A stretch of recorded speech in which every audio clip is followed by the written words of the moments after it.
뒤에 계신 분들 불 안 꺼도 앞에 잘 보이시죠? 네, 그러면 불 켜고 진행할게요. 저희가 지난 시간에는 붓다, 부처님의 일생에 대해서 먼저 어떻게 탄생하셨고 또 출가를 하신 것에 대해서 배웠습니다. 오늘은 그 붓다 일생 두 번째로서 출가한 이후의 어떤 수행과 그리고 궁극적으로 어떤 깨달음을 얻었다에 대해서 배울 겁니다. 지난 시간에 부처님이 왜 출가를 했냐 했을 때 이 생로병사, 인간의 삶이 괴로움이라는 사실을 알고서 출가를 했다라고 얘기를 했습니다. 그러면 이 생로병사의 괴로움을 어떻게 해결을 할 것이냐, 오늘 그 내용에 대해서 조금 배워보겠습니다. 그리고 사성제라고 하는 것은 교제의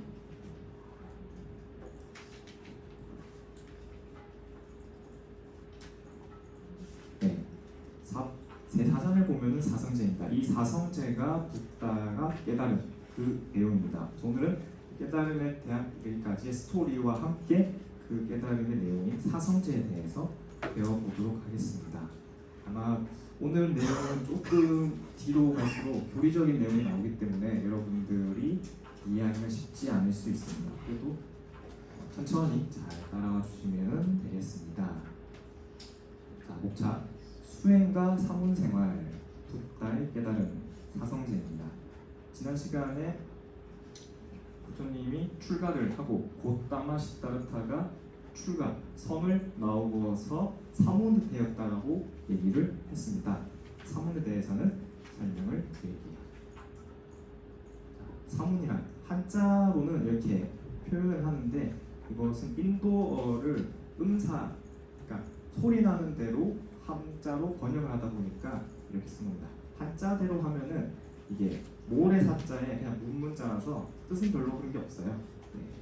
보시면은 읽어볼게요. 당시 인도에서 집을 떠나 여러 가지 종교적 실천을 하는 사람들이 있었다. 사문 곧다마 시타르타도 출가하여 사문의 세계로 들어가 수행한 것이다. 당시 사문들의 수행은 크게 선정, 정신적 수행, 고행, 육체적 수행 두 가지로 나뉘어진다. 부처님 당시의 인도 사회는 기존의 힌두교, 지금의 힌두교의 모태가 되는 바라문교라고 하는 종교가 기성의 종교로 자리를 잡고 있었습니다.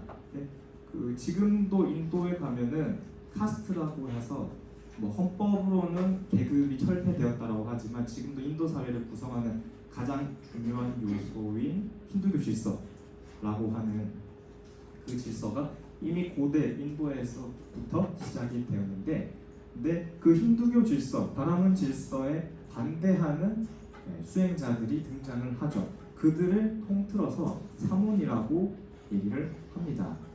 그 사문들은 단순히 불교의 수행자만 사문이 아니라 다른 종교의 수행자들, 예를 들어 중국에서도 제자 백가라고 해서 공자님 시대에 100명의 다른 주장을 하는 사람들이, 사상가들이 있었다고 하잖아요. 이 당시 인도에서도 다양한 사상가들이 주장을 펼치면서 각자의 교리를 펴고 수행을 하고 있었는데, 붓다도 출가를 해서는 그 중에 한 사람이 된 거예요. 근데 그들은 수행은 크게 다양한 수행 방법을 펼치고 있었는데, 크게 선정이라고 하는, 우리 명상이라고 하죠. 명상이라는 말이 조금 더 익숙하실 겁니다. 이 정신적 수행은 명상이라고 생각을 하시면 됩니다. 그리고 고행, 육체적 수행, 예를 들어서 내가 요가 아시죠? 요가 해보신 분들은 여기 아마 계실 수도 있겠는데, 보면은 굉장히 자세가 어렵죠.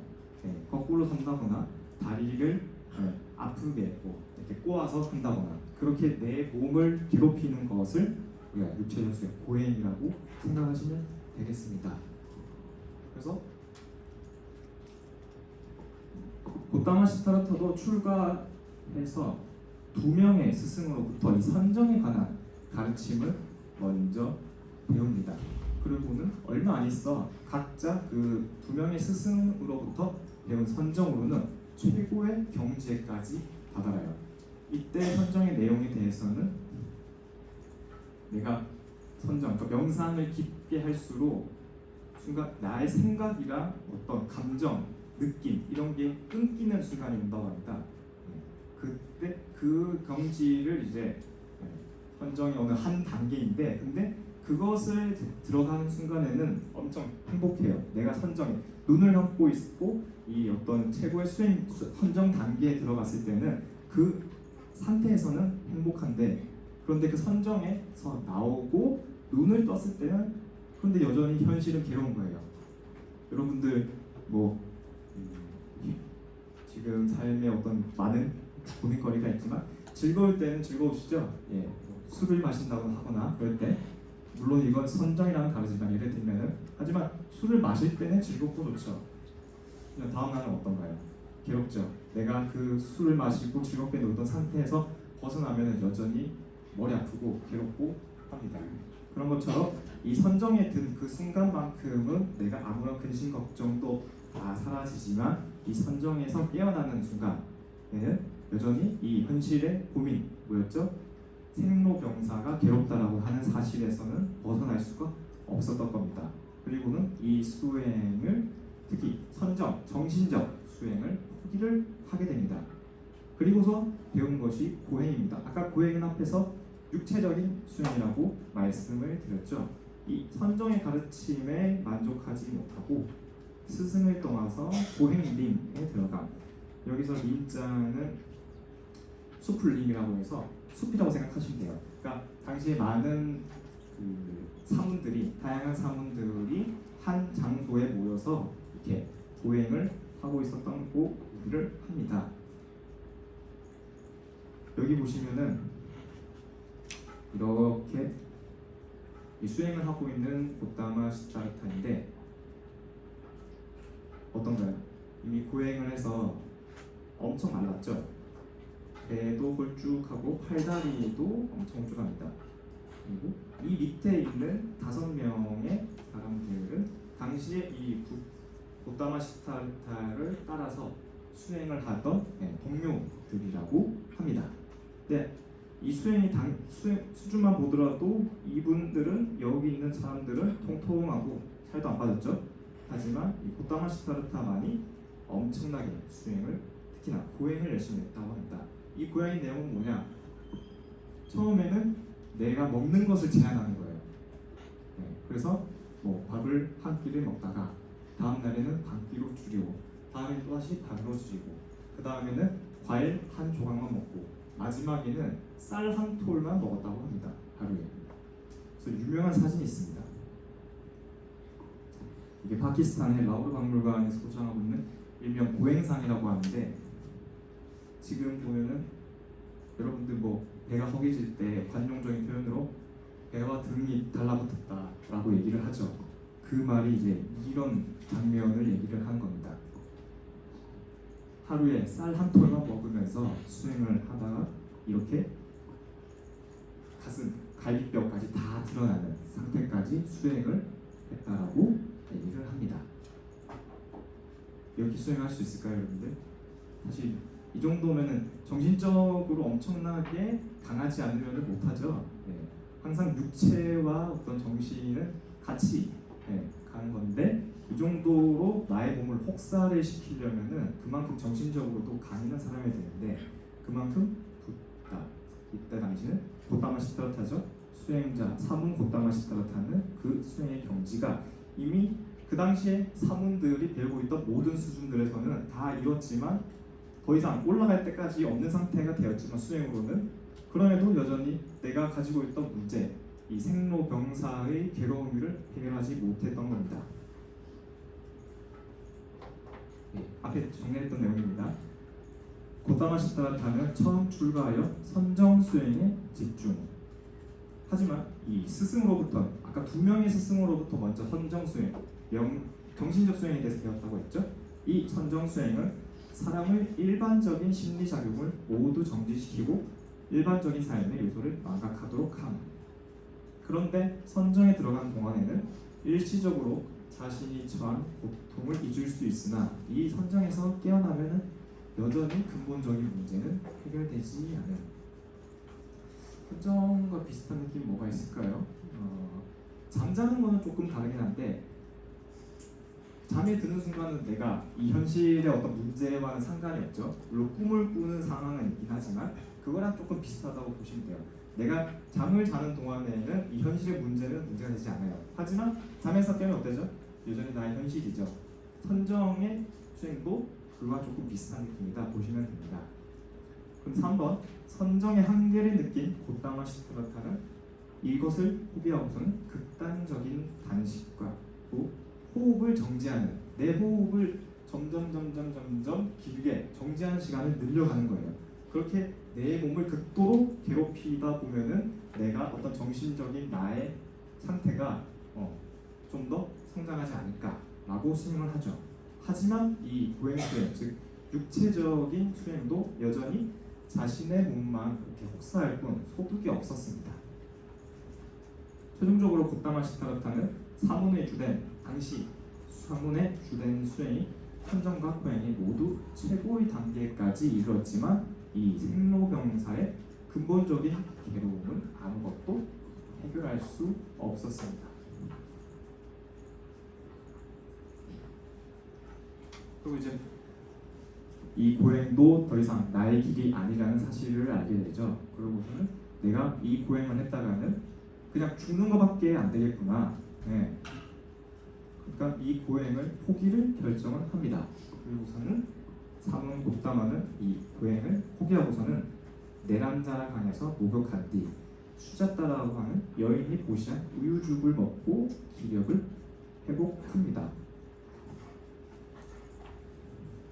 여기 그림을 보면은 이것도 태국의 사원에 있는 그림이라서 저희 한국 사찰에 있는 그림과는 조금 많이 다르죠. 여기는 여러 장면이 한 그림에 담겨 있어서 다양한 장면이 있어요. 보면은 이 여인, 여기 수자따라고 하고 여인이에요. 지금 우유죽을 이렇게 끓이고 있죠. 그리고 이 끓인 우유죽을 이렇게 가지고서 갑니다. 그래서 이 장면을 보시면 여기서 이렇게 수행을 하고 있는 사문 고다마에게 우유죽을 바치죠. 이 장면은 강가죠. 강가에 가서 자신의 고향을 포기한 다음에 네란자라 강가로 가서 몸을 씻는 장면이고요. 그 이후에 이렇게 기력을 회복한 뒤에 다시금 나의 길을 새로운 수행 방법을 찾는 겁니다.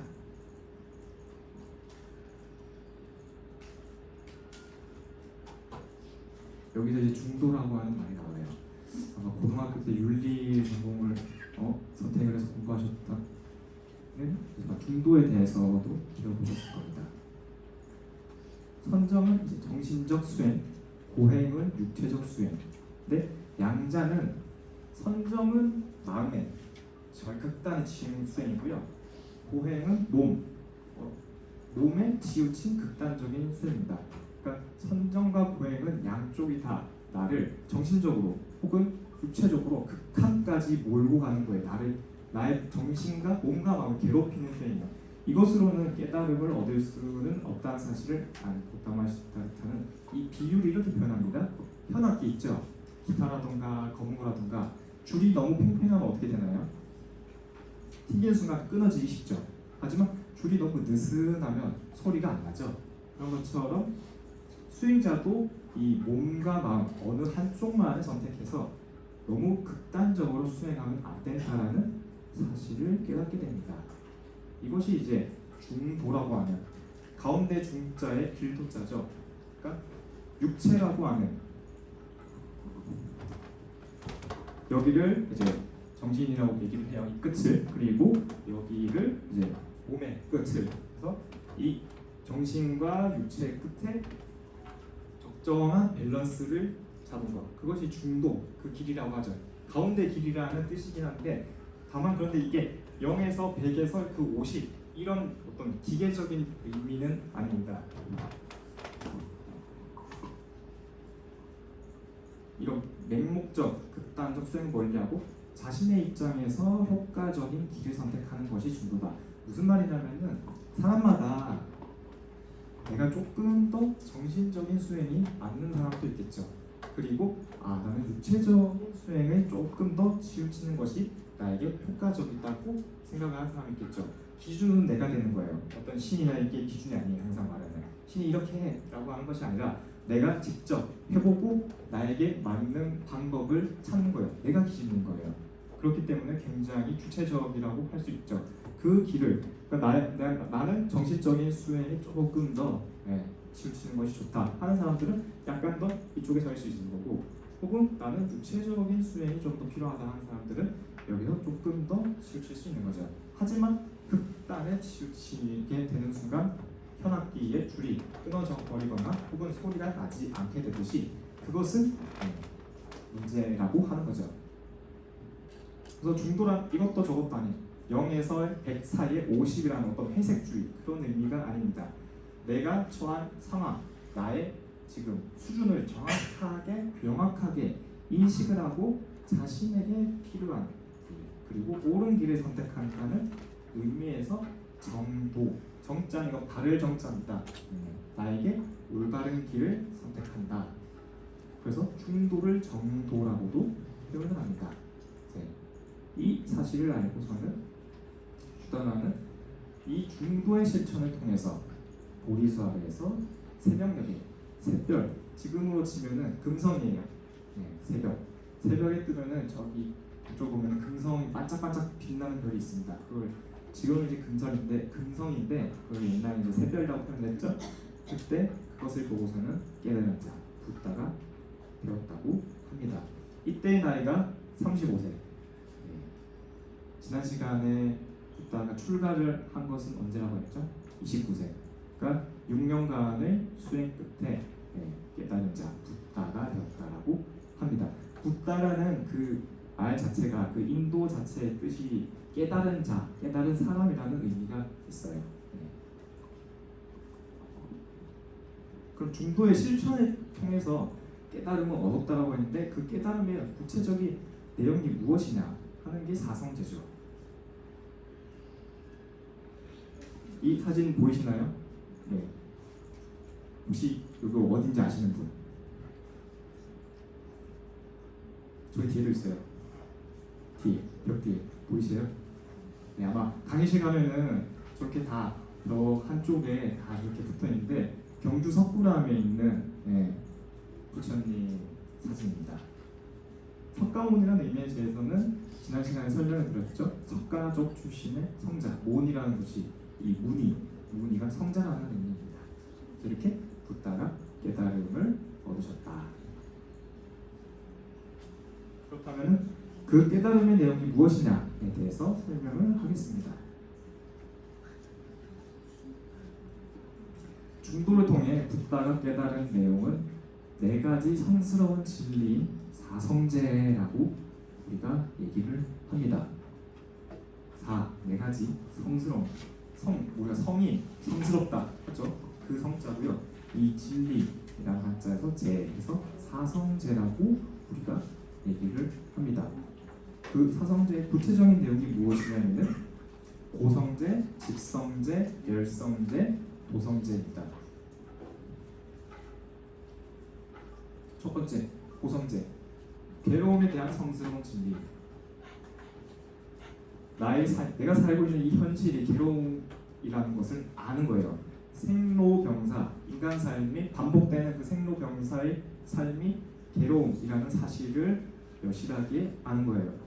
여러분들은 어떻게 생각하시나요? 지금 내 삶이 오로지 괴로움으로 가득 차 있다. 혹시 그렇게 생각하시나요? 즐거운 일도 있겠죠.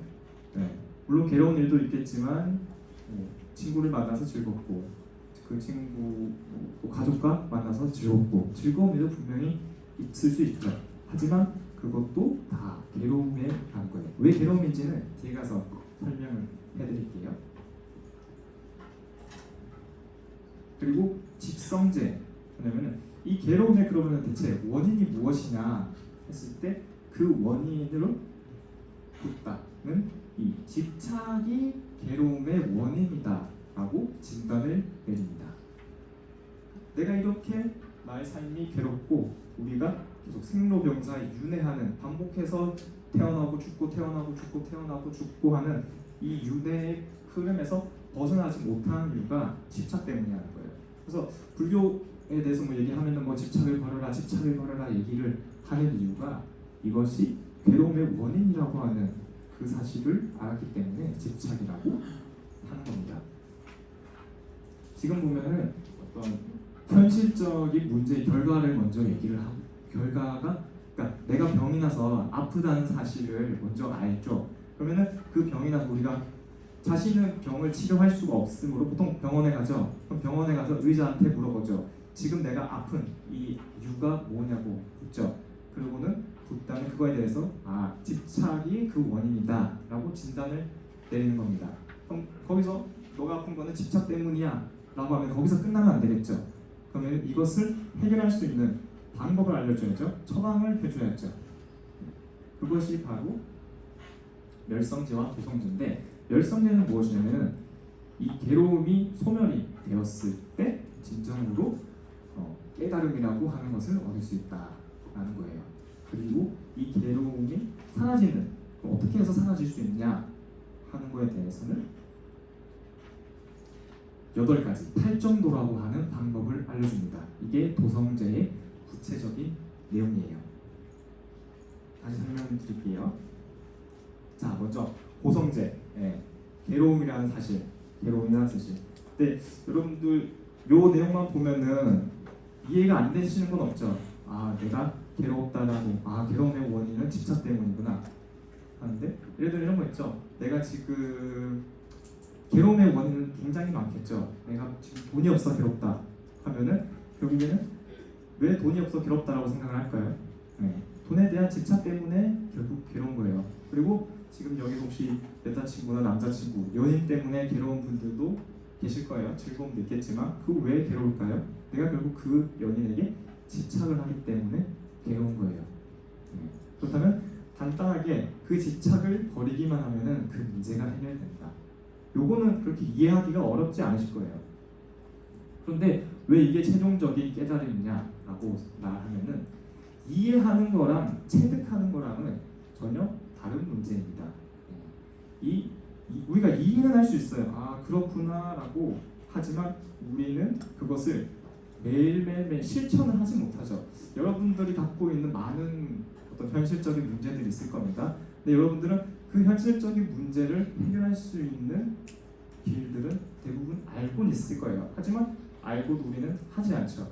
실천을 하지 않죠. 내가 시험을 잘 보고 좋은 성적을 받으려면 공부를 열심히 하고 시험 준비를 잘 해야 된다 라는 사실은 알지만 우리는 하지만 하지 않죠. 언제나 그렇듯이 시험 전날 벼락치기를 하죠. 알고도 우리는 안 하는 거예요. 이것이 그러니까 우리가 사성제라는 것이 개념은 이해가 되지만 그것을 완전히 내 것으로 만드는 것은 굉장히 어렵다. 그래서 이 사성제라는 것은 여기서 지금 성스러운 진리라고 얘기를 하지만 정확한 의미로는 성자들의 진리예요. 우리 같은 흔히 우리를 가르쳐서 범부중생이라고 하거든요. 일반인들은 이거를 이해할 수가 없다는 거예요. 이건 우리의 가르침이 아니라는 거예요. 오로지 성자들, 깨달은 자들만, 붓다와 그 성스러운 제자들만 이것을 확연히 알 수 있다라고 해서 성스러운 진리라 얘기를 하는 거예요. 우리에게는 이것이 사성제라는 것이 그렇구나 하고 이해는 할 수 있지만 그것을 내 것으로 완전히 만들지는 못하는 거죠. 이것이 큰 차이입니다. 그러면은 고성제, 집성제, 멸성제, 도성제의 좀 구체적인 내용에 대해서 설명을 할게요. 자, 첫 번째 고성제, 이 괴로움에 대한 진리. 극심한 괴로움이 이렇다. 미세한 불만족의 상태를 포함한다 해서 그다음에 이 괴로움의 종류도 다양히 많죠. 그 중에서 이렇게 8가지로 정리를 합니다. 그 중에서 좀 나눠서 본래적인 괴로움, 심리적인 괴로움, 근원적인 괴로움 이렇게 하는데 제가 지난 시간부터 계속 설명했었죠. 생로병사가 괴로움이다라고 얘기했죠. 이것을 교재에서는 본래적인 괴로움이라고 표현을 하고 이 4가지 괴로움이 가장 중요한 어떤 근원적인 원인이기 때문에 사고라는 말을 씁니다.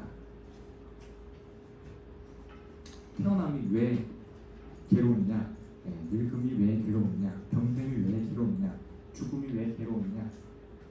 늙고 병들고 죽는 것이 괴롭다는 건 여러분들 다 이해가 되시죠? 태어남이 왜 괴로우냐, 결국 우리가 태어나기 때문에 늙고 병들고 죽기 때문이에요. 그럼 이 심리적인 괴로움은 무엇이냐? 여기서도 세 가지로 분류를 합니다. 증오하는 것과 만나, 좋아하는 것과 헤어짐, 바라는 것을 얻지 못함. 여기서 뭐 두 번째부터 할까요? 좋아하는 것과 헤어짐. 혹시 여기서 CC 하시는 분들 계신가요? 해보신 분들? 아직 1학년 분들이라서 CC는 안 해보셨을까? 저 때는 보면은 그 1학기 때 사귀고 2학기 때 헤어져서 뭐 반수 하신 친구들도 있었거든요. 네. 아마 주변에 그런 사례 경험담쯤은 하나쯤 보지 않았을까 싶어요. 내가 아무리 좋아하다가도 헤어졌어요. 헤어졌는데 내가 그 친구를 같은 과실에서 보면 어때요? 뭐 좋게 헤어졌다는 사실 말이 없죠.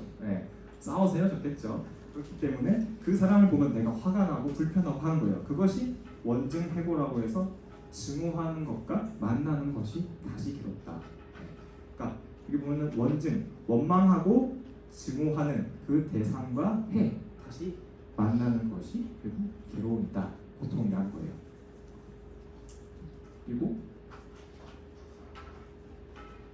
사실 여러분들과 저의 만남도 어떻게 보면은 원증해고일 수 있어요. 억지로 지금 이 수업에 들어와서 이게 15주 동안 듣고 있잖아요. 네. 여러분들도 이렇게 저와 매주 이 듣기 싫어하는 수업을 듣는 것도 원증해고의 일종일 수 있어요. 괴롭지만 억지로 이렇게 다 앉아 있는 거죠. 그러면은 좋아하는 것과 헤어진, 내가 사랑하는 연인과 헤어졌다. 헤어진 순간에는 와 헤어졌다 기쁘다 하는 사람보다는 슬퍼하는 사람들이 훨씬 많을 거예요. 그것과 헤어지는 것이 기쁨인 거예요. 기쁨이 아니라 괴로움인 거예요. 단순히 이것은 사람만 해당되지는 않습니다. 내가 좋아하는 물건, 뭐 전자기기 이런 것이 잘 쓰다가 부서지면 어떻게 되죠? 괴롭죠. 또 더욱이 흔한 표현은 뭐 애착 베개, 애착 옷, 애착 인형이라는 표현을 쓰죠. 그것이 너덜너덜해질 때까지는 계속 그걸 쓰는 거예요. 그럼에도 우리는 그것을 내가 집착을 하기 때문에 더 이상 버리지 못하는 거죠. 하지만 어느 순간 도저히 이것을 사용할 수 없고 하는 순간이 오면은 괴롭게 헤어진다는 거죠. 다음으로 바라는 것을 얻지 못함. 이게 사실 제일 괴롭죠. 여러분들이 가지고 싶은 건 정말 많을 겁니다. 저 역시도 마찬가지고요. 하지만 대부분의 괴로움이 내가 바라는 것을 갖지 못해서 오는 거죠. 결국 뭐죠? 이 돈의 문제가 크죠. 내가 돈이 있다면 원하는 것을 내 마음대로 사서 사용을 할 수 있겠지만 대부분의 사람들이 그러지를 못하죠. 계신가요 여기? 그렇게 돈이 많아서 나 원하는 거 그때 뭐 산다 하시는 분들? 그런 분들은 솔직히 말해서 부럽네요. 혹시 그렇다면 하면은. 근데 대부분의 사람들이 나의 어떤 원하는 욕망만큼을 채우지 못할 거야. 사도 계속해서 옷은 사도 어떻죠? 신상이 나오면 또 사고 싶고. 하지만 입지 않는 옷이 옷장에 가득함에도 여전히 새로운 것을 찾고 그 욕망을 충족시키려고 하지만 여전히 채워지지가 않죠. 그렇기 때문에 괴롭다라고 얘기를 합니다. 그리고 세 번째, 근원적인 괴로움이라는 게 있는데 이게 굉장히 어려운 개념입니다. 인간을 구성하는 5가지 집착된 무더기. 사실 이것은 오온이라고 해서 저희가 다음 시간에 좀 더 새롭게 배울 텐데 무슨 말이냐면은 인간의 몸을 구성하는 것은 굉장히 이것에 우리가 내 몸에 집착하는 것도 집착하기 때문에 이것도 괴롭다라는 거예요. 뭐냐면은 불교에서는 인간의 몸을 5가지 요소로 구성되어 있다라고 설명을 합니다. 육체랑 정신적인 요소를 5가지로 나눠서 설명을 해요. 근데 불교에서는 이 5가지의 요소가 일시적으로 화합해서, 일시적이라고 하면은 뭐라고 할까요? 인간의 어떤 생사로 보면은 대충 80년이라고 해요. 80년을 산다고 쳐요. 80년이라는 세월 동안 일시적으로 이 5가지 요소가 결합을 해서 나라고 하는 인간의 육체, 정신에 형성하고 있다가 그것이 힘을 잃게 되면은 흩어지는 거죠. 죽음이라고 얘기를 하겠죠. 하지만 우리는 어떻게 생각하죠? 나의 이 건강한 육체, 건강한 정신이 영원히 갈 것처럼 행동을 하고 그렇게 생각하죠. 지금 여러분들이 생각하시기에 내가 늙는다라고 생각은 하지만 늙고 병든다라고 생각을 하지만 그것을 체감하시는 분들은 거의 없으실 겁니다. 네. 모르겠네. 혹시 애늙은이라서 왜 이렇게 나 벌써 늙었어라고 생각하시는 분들 계실지는. 하지만 대부분의 사람들은 말은 그렇게 하지만 나는 언제까지고 건강하고 이 젊음이 계속될 거야라고 착각을 하고 집착하게 되죠. 이 단계에서도 내가 나의 몸에, 나의 정신에 집착을 하는 것을 오치온, 취라는 것이 뭐냐면은 5 무더기가 되는 것이 이것이 고통이다라는 의미입니다. 그래서 이 8가지 1, 2, 3, 4, 5, 6, 7, 8 이거 통틀어서 8가지 괴로움에 대해서 8고라는 표현도 사용을 합니다. 여기서 오치온고, 이 오온이라고 하는데 오온에 대해서는 다음 시간에 조금 더 자세하게 설명을 드리겠습니다. 괴로움이 하여튼 괴로움을 고성제가 중요한 이유가 뭐냐면은 내가 처한 현실 이 무엇인지 진단을 하는 게 중요하기 때문에 자세하게 설명을 하는 거예요. 자, 다시 볼까요? 생로병사 아까 괴로움이라고 했죠? 태어남이 왜 괴롭냐? 결국에 늙고 병들고 죽게 되는 이 괴로움의 시작이기 때문입니다. 즐거움도 영원한 것이 아니라 변하기 마련이므로 결국엔 불만족이 되어 괴롭다. 아까 제가 여쭤봤죠? 인생이 괴로우시냐 했을 때 이렇게 대답을 하신 분들은 안 계신데 분명히 인생에는 괴로움도 있고 즐거움도 있죠. 하지만 그 즐거운 일이 계속해서 지속이 되는 경우가 있는지 한번 생각을 해보시겠어요? 술을 마시고 친구들과 놀고 하면은 그 순간은 즐겁죠. 하지만 친구와 헤어지고 집에 가는 길, 그 즐거움이 계속해서 지속이 되었다. 내일까지는 지속이 될 수 있습니다. 그런데 그것이 일주일 뒤까지도 여전히 즐거울까요? 그 즐거움은 언젠가 끝이 있습니다. 그 끝이 있기 때문에 괴롭다라는 거예요. 내가 즐겁다라고 하는 나의 어떤 대상을 즐거워하는, 쉽게 말하면 질린다라고 표현을 하죠. 내가 아무리 좋아하는 옷, 음식, 사람도 결국에는 시간이 지나면 질리기 마련이에요. 그렇기 때문에 불교에서는 즐거움도 결국에는 괴로움이 된다라고 얘기를 합니다. 그리고 윤회라는 것이 있다고 했죠. 인간 존재는 한 번만 태어나서 그냥 죽으면 끝이 아니라 태어남과 죽음을 계속해서 반복한다라고 말씀을 드렸습니다. 다음 생에는 내가 동물로 태어날 수도 있는 것이고, 혹은 나쁜 일을 많이 저질렀다면 흔히 말해 지옥에 떨어져서 거기서 고통을 받을 수도 있는 거죠. 이것이 계속 반복된다. 태어나고 늙고 병들고 죽는, 이것이 계속 반복되기 때문에 생로병사가 괴로움이라고 얘기를 합니다. 네, 아까 어떤 원증이고 애별리고 구부듣고 내용입니다. 좋아하는 것과 좋아하지 않는 것은 아까 말했죠. 사람뿐만 아니라 나의 가족, 연인뿐만 아니라 내가 좋아하는 물건 이런 것까지도 다 포함이 되는 겁니다. 근데 이 모든 것이 내가 원하는 대로 이루어지지가 않죠. 원하는 대로 이루어지면 어떤가요? 괴롭죠. 결국에는 내 뜻대로 안 되면은 괴롭죠. 하지만 세상에 내 뜻대로 되는 것은 거의 없죠. 그렇기 때문에 이것조차도 다 괴로움이라고 하는 겁니다. 하지만 내가 그거에 대해서 욕심을 버리고 또 내 마음을 그에 대해 다스리면서 대비를 한다면 조금은 괴로움의 정도를 약화시킬 수 있죠. 욕심이라고 하면 아까 말했던 집착의 어떤 하나의 요소가 될 수가 있겠죠. 내가 사랑하는 사람에 대한 집착을 내려놓고 좋아하는 물건, 어떤 물건에 대한 집착을 내려놓는다면 그것이 망가졌을 때도 괴롭다라는 것이 아니라 망가졌구나 라고만 생각을 하지, 그거에 대해서 이것이 부서지고 연인과 헤어졌다라고 해서 그 괴로움이 조금은 덜 할 수 있겠죠. 그것을 있는 그대로 받아들일 수 있다면. 하지만 그게 쉽지가 않죠. 그 정도의 경지가 되려면. 인간을 구성하는 5가지 집착된 무더기, 아까 오치형고라고 했죠. 우리의 몸과 마음을 구성하는 5가지 요소에 대한 집착으로 인해서 일어나는 괴로움. 내 몸이 영원할 것 같고, 오랫동안 이 젊음과 건강이 지속될 것 같지만 그것이 아니라는 거예요. 그게 세 번째 내용이죠.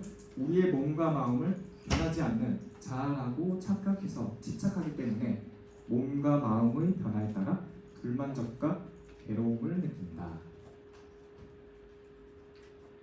내 몸과 마음은 실제로 여기 혹시 의대나 약대 계신 분들이 계시나 모르겠는데 실제로 우리의 몸 세포 하나하나는 끊임없이 변하고 있다고 합니다. 그래서 가장 오랫동안 변하지 않는 뼈가 이제 우리 몸에서 가장 변화하는 그것이 늙다고 해요. 그런데 그 뼈도 몇 개월만 지나면은 지금 이 순간에 내 몸에 있는 그 뼈와 몇 개월 뒤에 뼈가 완전히 다른 뼈라고 해요. 세포도 끊임없이 분열을 하고 죽고 하죠. 그러니까 그것을 생각하고 보면은 내가 어떤 이 몸이 영원하다라고 생각할 건 없는 거죠. 나의 몸을 굉장히 상세하게 하나하나 분석을 원자의 단계까지도 분석을 하다 보면은 그 몸에 나라고 할 만한 변하지 않는 대상은 없다는 거예요. 하지만 우리는 어떻게 생각하죠? 내 몸과 마음인데 내 거라고 생각하죠. 계속 이 몸에 대해서 그거에서 이 몸이 내 거라고 하면서 집착을 하지만 근데 내 몸은 어떻게 되죠? 계속해서 늙고 병들죠. 그렇기 때문에 거기서 오는 괴로움이 이 오치온고이다 라고 생각을 하시면 되겠습니다. 두 번째 설명 안 드렸네요. 형성된 것은 원인과 조건이 있어 발생하고 원인과 조건이 사라지면 그것도 사라진다. 당연한 말이죠. 모든 결과가 있으면은 그 결과에 대한 원인이 있죠. 내가 공부도 안 했는데 좋은 성적을 바라는, 내가 공부를 열심히 하는 원인을 지으면 좋은 성적을 받는 결과가 따라오게 되죠. 하지만 내가 공부를 안 한 그것이 없는데 좋은 성적이라는 결과를 바라는 것은 말이 안 되죠. 그래서 근데 이것은 단순히 그런 내용뿐만 아니라 우리의 모든 몸, 마음. 지난 시간에 봤던 영화 있죠? 나비효과. 주인공이 행동 하나하나가 계속해서 새로운 변화를 일으키죠. 그 변화하고 계속 바뀐다는 거예요, 내용이. 그러니까 세상에 영원한 것은 없다라고 얘기를 하는 겁니다. 하지만 우리는 내 몸과 마음이 영원할 것처럼 마치 내가 가지고 있는 권력과 힘이 영원할 것처럼 삶을 살다가 큰 코 다치는 경우가 대부분이죠. 다음으로 이 괴로움의 원인이라고 하는 집성제에 대한 좀 더 상세한 설명입니다. 괴로움을 일으키는 원인에 대해서 아까 집착이라고 설명을 드렸습니다.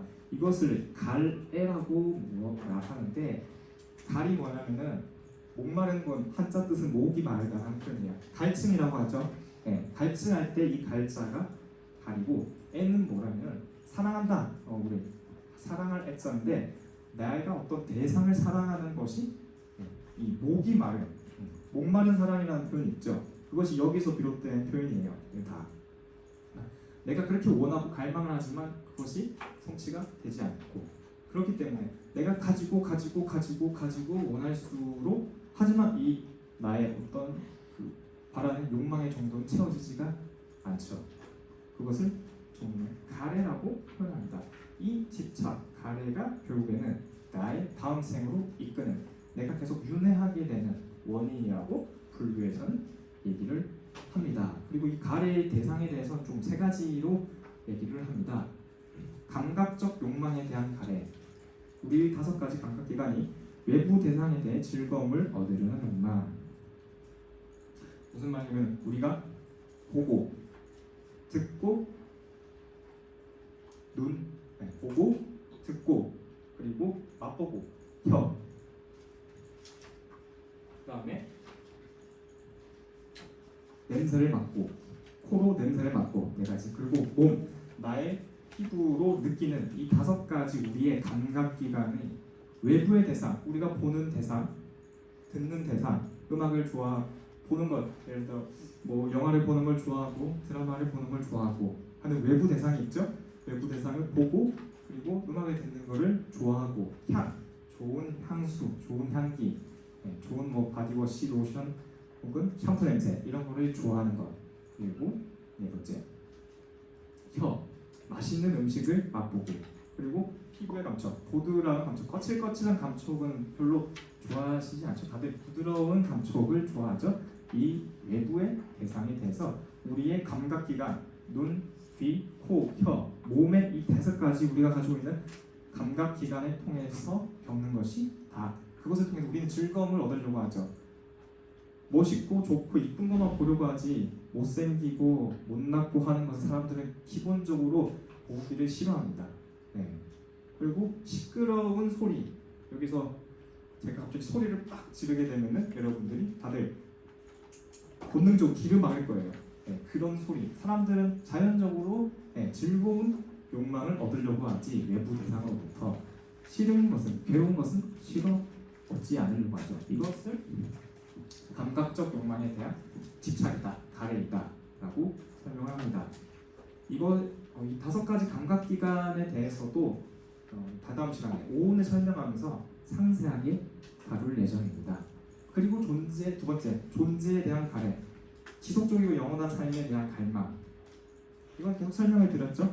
나는 언젠가 이 몸이 늙고 병들고 죽는다라는 그 사실은 알고는 있지만 여전하기도 하지만 이 즐거움, 이 건강한 육체가 계속해서 지속되기를 원하죠. 그거에 대한 집착이 두 번째, 존재에 대한 가래입니다.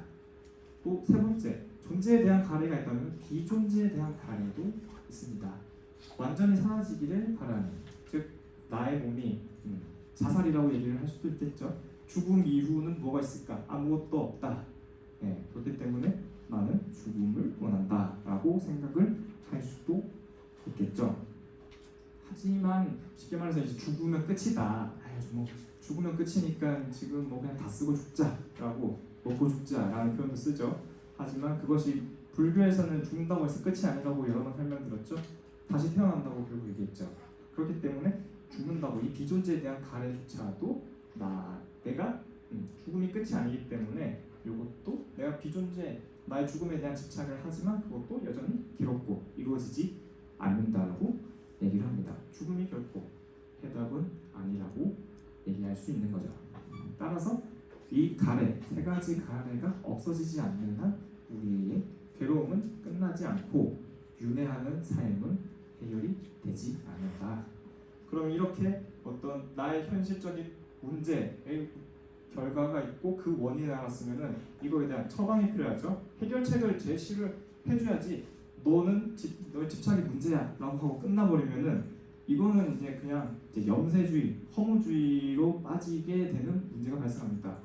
자칫하다가는 인생은 괴롭다라고만 말만 하면은 그 원인에 대한 해결책을 알려줘야지. 그러고 끝나버리면은 이것은 허무주의밖에 안 돼요. 하지만 정답을 알려주려고 하죠.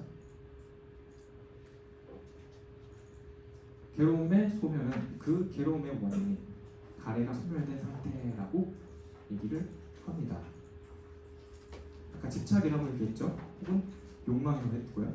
이 끊임없는 욕망, 내가 사람에게 무엇을 계속 바라고 하는 것이, 그 욕망이 소멸되면은 집착이 소멸된다라고 하고, 이 집착이 소멸된 단계에서는 재생, 무슨 말이냐면 이거는 내 몸이 계속해서 태어난다. 계속해서 태어난다는 의미예요. 재생을 일으키는 그 힘이 소멸된다라고 불교에서는 가르칩니다. 태어남의 소멸. 그러니까 모든 괴로움이 결국에는 사라진다. 아까 생로병사, 태어남도 괴로움이라고 했죠. 이 태어나지 않는다면 나의 괴로움은 완전히 끝이 난다 라는 거죠. 열반이라는 말을 들어보셨을까요? 윤리나 도덕 시간에 혹시 배우셨다면은 보셨을 겁니다. 열반이라는 뜻은 이 한자에 담겨있는 뜻 자체는 그거 아니고 이건 음사라는 건데, 이것이 번뇌라는 불이 완전히 꺼진 상태예요. 불이 꺼지면 어떻게 되죠, 여러분? 불이 타오르려면 어떻게 해야 되나요? 타오를 장작이 있어야 되죠. 그 장작에 빗대어서 욕망이라고 생각하시면 돼요. 그 욕망을 집착할 대상이 사라졌을 때, 장작이 사라졌을 때 우리의 활활 타오르는 그 불도 꺼지듯이 여기서는 그래서 그 불의 상태를 뭐냐면은 탐욕, 성냄, 어리석음을 가장 근본적인 우리의 문제라고 얘기를 합니다. 내가 탐내고 화를 내고 그래서 화를 내지 말아야 된다라고 얘기를 하고 이 어리석음은 뭐냐면은 정확하게는 사성제를 알지 못하는 어리석음입니다. 하지만 그 진리 아까 말했죠. 사성제라는 것은 성자들의 깨달은 자의 진리라고 우리는 그거를 이해는 할 수 있지만 체득하지 못하죠 했죠. 그것을 완전하게 내가 깨달았을 때 그 어리석음이라는 불도 사라진다는 거죠. 그래서 이것을 유여열반과 무여열반이라는 표현이 있는데 유여열반은 뭐냐면은 유여는 여자가 이제 남을 여자거든요. 그러니까 아직 남아 있는 것이 있다라는 거예요. 이것은 무슨 상태냐면은 번뇌는 모두 소멸되었지만 나의 이 몸은 여전히 살아 있는 거예요. 그러니까 내가 살아서 깨달음을 얻었다. 붓다가 35세에 깨달음을 얻은 것. 하지만 깨달음을 얻었다라고 해서 내 몸이 바로 죽는 건 아니죠.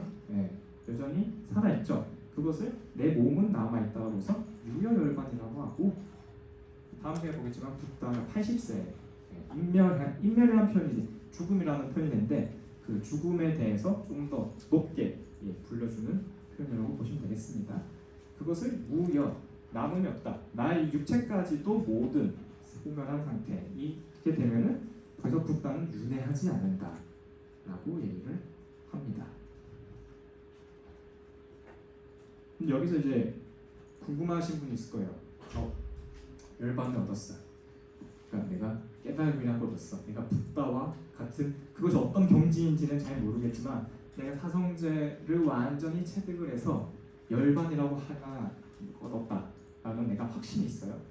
그렇게 되면은 내가 그 사람이 80세에 죽었을 때 그 사람은 어떻게 될까요? 우리가 윤회한다라고 표현했죠. 하지만 이 윤회에서 벗어난 사람은 어떤 상태가 되냐? 이런 질문이 있을 수 있습니다. 이거에 대해서 분명 당시에 부처님의 제자들 중에서도 이거에 대해 질문하는 분들이 있었어요. 여기에 대해서는 붓다는 뭐라고 대답을 했을까요? 아무런 대답을 안 하셨습니다. 그래서 왜 아무런 대답을 안 하고는 그것을 질문하는 제자에게 무엇라고 얘기했냐면은 지금 네 앞에 불덩이가 네 눈앞에 있는데 너는 그것을 보고선 이 불을 누가 질렀냐? 이 불이 왜 내 앞에 있을까? 그런 고민을 하느냐? 얼른 당장 이 불을 피하는 것에만 신경을 써야지 라고 얘기를 합니다. 그러니까 형이상학적인 질문에 빠지지 말라는 거예요. 너의 현실적인 문제, 아직 생로병사의 괴로움의 해결이라는 문제가 남아 있는데 괴로움도 해결하지 않고는 내가 그 괴로움을 완전히 해결하고 나면 어떤 상태가 될까라고 고민할 필요 없다는 거예요. 내가 노력하지 않는데 나 잘 됐으면 좋겠다라고 생각하는 거랑 똑같은 거죠. 이거에 대해서는 답상을 하지 않고 그래서 이 불교의 발전 역사를 보면은 이런 많은 문제들이 있는데 여전히 지금도 불교를 연구하는 사람들은 그렇다면 열반을 얻은지에는 부처님 분명히 그거에 대해서 생각하지 말라고 했음에도 지금도 많은 사람들이 그거에 대해서 고민을 하고 있죠. 하지만 부처님은 분명히 그거는 지금 중요하지 않다는 거죠. 정확하게는 지금 화살의 비유라고 해서 내가 독화살을 맞았는데 이 독화살을 맞으면 어떻게 되죠? 먼저 뽑는 게 중요하죠. 하지만 뽑지도 않고서는 이 화살을 누가 쐈을까? 근데 언제 이 독화살을 누가 쐈고 언제쯤 죽을까? 라고 고민할 필요 없다는 거예요. 당장 중요한 건 이걸 뽑아내야 된다는 거예요. 너의 눈앞에 있는 이 괴로움의 해결이라는 문제를 해결하기에도 벅찬데 언제 그 이후에 상태가 어떻게 될까 고민은 아무런 의미가 없다는 거죠. 그것이 이 열반에 대한 얘기입니다. 열반과 또 비슷한 개념으로 해탈이라는 말이 있어요. 한자 그대로는 해탈, 해는 이해하다 할 때 우리가 했거든요. 그래서 내가 잘 안다라는 의미고 탈은 무엇냐면 벗어난다는 의미예요. 탈출, 할 때 탈이거든요. 그래서 내가 완전하게 알아서 벗어난다. 어디서 벗어나냐? 이 나의 마음속에 있는 번뇌로부터 벗어난다라는 의미에서 해탈이라는 표현을 쓰는데, 하지만 어떤 불교에서 추구하는 궁극적인 경지는 열반이다라고 생각을 하시면 되겠습니다. 그러면은 이 열반의 결과를 얻는 어떤 정답을 알려줘야죠. 아까 말했던 처방전, 약을 알려줘야죠. 약을 처방해주고, 그것이 그 구체적인 방법이 바로 팔정도라고 합니다. 8가지 바른 길이라는 한자의 뜻이고요. 이것을 이제 다른 표현은 중도, 아까 양극단에 떠난 바른 길이라고 했죠. 이것이 중도이기도 합니다. 8가지의 내용을 살펴볼까요? 첫 번째, 바른 견해라는 거예요. 내가 올바르게 사물을 인식하고 바라봐야 된다는 거예요. 내가 처한 현실을 올바르게 인식해야 된다는 거예요. 이것이 즐거움이 아니고, 사실 이 즐거움도 알고 보니까 괴로움이라는 것을 알아야 된다는 거예요. 그리고 또 다른 의미로는 뭐냐면은 사성제에 대해 아는 것이 정견이라고도 얘기를 합니다. 이 사성제에 대한 기본적으로 이해를 하고 그것을 완전히 체득하는 것을 정견이라고 하는데, 내가 어떤 문제를 완전하게 진단을 하지 않고서 그것을 내가 문제풀이를 한다고 쳐요. 수학 문제를 푼다고 해요. 수학 문제에 대한 숫자를 제대로 적혀있는 내용을 알지도 못하고서 그것을 풀려고 하면 어떻게 되죠? 틀린 답이 되죠? 내가 지금 처한 상황을 정확하게 내가 인식을 해야 된다는 거예요. 이것은 단순히 어떤 불교의 수행뿐만 아니라 현실에서 여러분들이 다양한 문제들을 봉착했을 때 그것을 내가 보기 싫다고 해서 눈을 피해버리면은 제대로 볼 수가 없습니다. 내 앞에 있는 이 문제를, 괴로움을 정확하게 직시를 하고서야, 그것이 아무리 괴로운 일이더라도 정확하게 쳐다봐야 그래야 해결을 책을 찾을 수가 있는 거예요. 그것을 정견이라고 합니다. 두 번째, 정사유는 무엇이냐? 바른 생각, 사유한다라는 표현을 쓰죠. 바른 생각으로, 이거는 이제 내가 삶을 살아감에 있어서 내 욕망을 절제하고, 또 나쁜 생각, 악한 생각, 도둑질을 하겠다, 혹은 생명을 죽이겠다, 그런 나쁜 생각을 하지 않고, 또한 단순히 그것이 또 남에게도 해를 끼치지 않을 것이다 라고 생각을 하면서 살아야 된다는 거죠. 세 번째, 정어, 올바른 말이라고 합니다. 거짓말하고 욕하고, 우리 굉장히 습관적으로 욕을 많이 쓰죠. 시읍비읍이라고 많이 하죠. 굉장히 많이 하는데, 그런 의식하지 못한, 내가 무의식적으로 쓰는 그런 표현도 사용을 하면 안 된다는 거예요. 그리고 이 정어, 올바른 말의 어떤 습관에는 무엇도 있냐면은 아첨하는 말도 포함이 돼요. 아첨하는 말도 포함되고, 또 이간질하는 말, 상대방을 이간질하는 말도 하면은 안 된다라고 얘기합니다. 다음으로 정업, 바른 행위인데, 이것은 내가 나의 행동을 얘기하는 겁니다. 아까 말했죠? 생명을 해치지 않겠다라고 하고, 또 도둑질을 하지 않겠다. 이것은 직접 행동하는 거고, 그렇게 하지 않을 것이다라고 생각을 하는 것은 정사유였죠.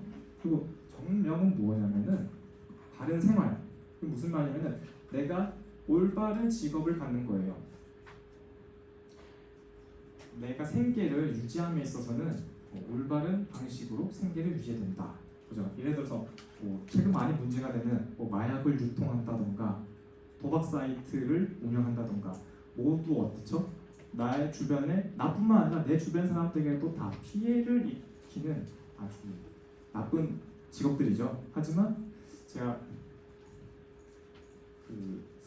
군대 가신 분들도 군대 얘기해서 죄송한데, 제가 이제 군대에 가서 처음으로 훈련소라는 곳을 가서, 그래 가면 이제 여러 다양한 사람들을 만나거든요. 거기서 딱 가면은 이제 대장이 물어봅니다. 넌 사회에서 뭐 하다 왔냐? 사회에서 뭐 하다 왔냐? 라고 많이 묻습니다. 근데 거기서 제가 처음으로 놀란 게 뭐냐면은 고졸이 그렇게 많다는 사실을 처음 알았어요. 다들 대학을 안 간 사람들이 생각보다 많더라고요.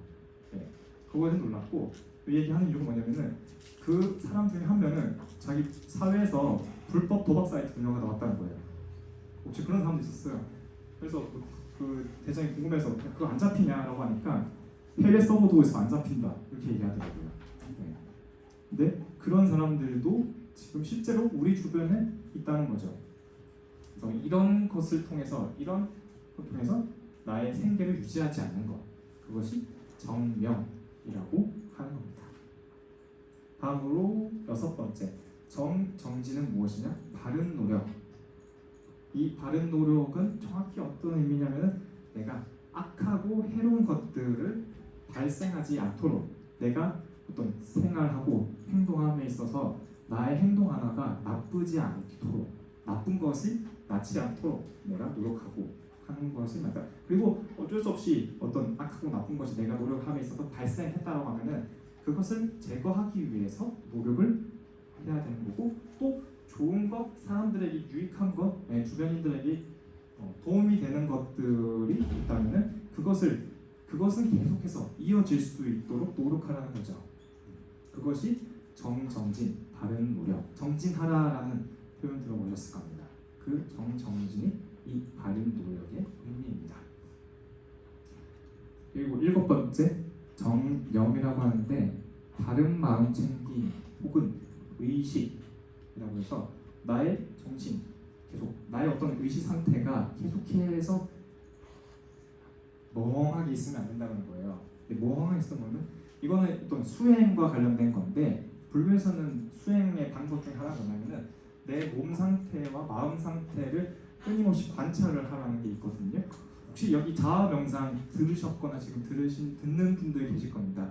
거기서 아마 다양한 실습을 하는데 아마 그 중에 하나, 여러분은 지금 내 마음 상태를 관찰하라 혹은 호흡을 관찰하라 혹은 이런 거 해보셨을 거예요. 네, 그 호흡을 계속해서 의식적으로 관찰을 하라. 그러니까 그 순간 놓치지 말라는 거예요. 근데 해보셔서 알겠지만 그게 쉽지가 않습니다. 내가 눈을 감고 딱 1분만 내가 숨을 쉬는 이 호흡에 관찰하라고 해도 나는 순간순간 어떻게 되는 거죠? 딴 생각하죠. 빨리 집에 가고 싶다. 왜 저 양반 빨리 안 끝내주나? 예, 이렇게 생각하고 끝나고 집에 가서 밥 뭐 먹지? 1분만 생각을 하라고 해도 그게 쉽지 않은 거죠. 그 집중된 내가 의식하고 있는 상태가 계속해서 이어질 수 있도록 노력을 하라는 거예요.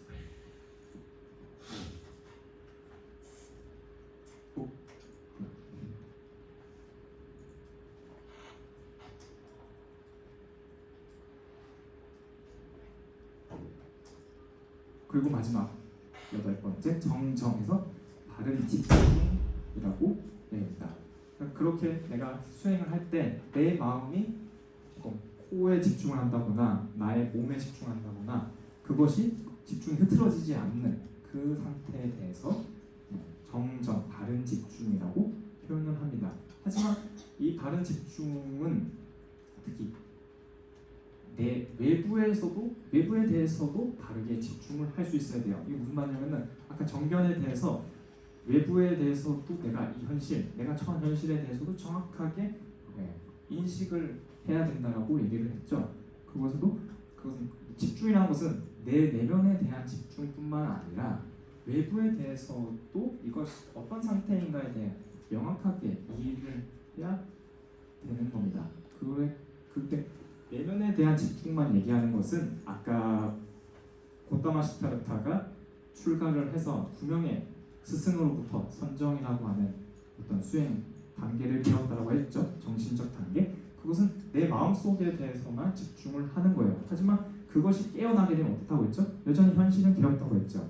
그러니까 이 외부, 나의 외부에 있는 이 외부 대상에 대해서도 내가 정확하게 어떤 상태인지 그것을 올바르게 이해를 하고 바라보고 집중을 해야 될 필요가 있다는 거죠. 그리고 그것이 무엇인지 끊임없이 의식을 해야 되고요.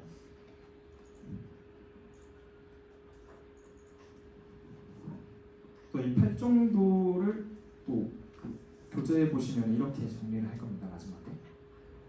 근데 이 8정도라는 것은 결국 수행에 대한 각 실천인데 이것이 따로 분리가 되어서 완전히 설명은 하지만 결국에는 다 서로 연결이 되어 있고 하나가 되면은 다른 것도 자연스럽게 개발이 될 수가 있는 거예요. 아까 말했죠? 자연스럽게 내가 그냥 도둑질을 하지 않고 거짓말을 하지 않고 욕설을 하지 않는 그런 바른 말을 한다는 것은 내가 자연스럽게 그런 생각을 하고 산다는 거죠. 정업이 되면은 그러니까 바른 말과 바른 행위 이게 되면 내가 바른 생각을 하고 있다는 거예요. 이것은 서로가 서로를 이제 이렇게 하나를 내가 실천을 하다 보면 자연스럽게 다른 것도 개발이 되는데 이 지계선정지혜라고 얘기를 하는데 이 세 가지 항목을 불교에서는 가장 기본적인 수행의 단계라고 얘기를 합니다. 그런데 이거는 그냥 지계선정지혜는 그냥 이런 게 있다라고만 생각을 하시면 되고 중요한 거는 이 8정도의 8가지 항목은 각각 서로 연결되어 있다라는 것을 생각하시면 되겠습니다.